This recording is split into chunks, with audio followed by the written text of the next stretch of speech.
A dozen dead and thousands injured, the bloody aftermath of 3 straight days of rioting in Egypt. It all began after an outbreak of violence at a football match earlier this week, an episode that claimed the lives of 74 people. Let's now go to Tahrir Square, the heart of Egypt's revolutionary movement. For more from our correspondent, Maria Finoshionera. Maria, a great deal of violence there over the past few days. What's the situation like there now, as far as you can tell?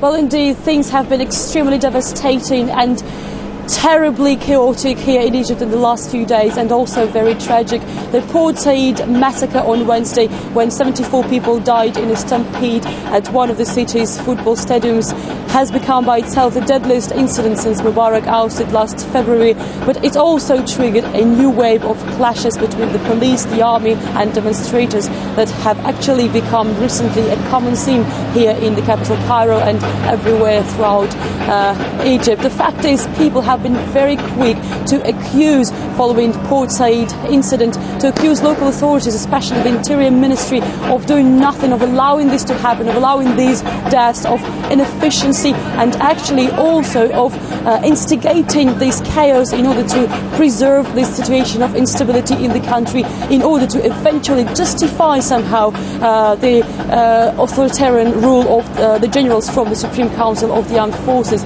They took power from Mubarak last February, and since then demonstrations actually have never stopped. Shortly after this happened on Wednesday, hardcore football fans known as ultras and known for being all the time since the uprising started last year at the forefront of the uprising against Mubarak, have come to the building of the Interior Minister here in the central Cairo, just blocks away from here, seeking for justice and calling for the immediate transition of power from the military to civil institutions and for early presidential elections. And since then, actually, this standoff between them and police never stopped. As far as the Egyptian authorities are reporting, 12 people have been killed in the last 4 days and 2,500 others have been injured. We've been there. It's a terrible disaster, I have to say.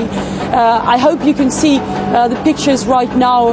As you can imagine, Al Masur Street is a narrow street. It's one of the streets leading towards the building of the Interior Ministry here in Cairo. There have been many people there chanting anti-military slogans. From time to time, police has been firing tear gas at protesters and even bird shots. But it never comes as a surprise for protesters.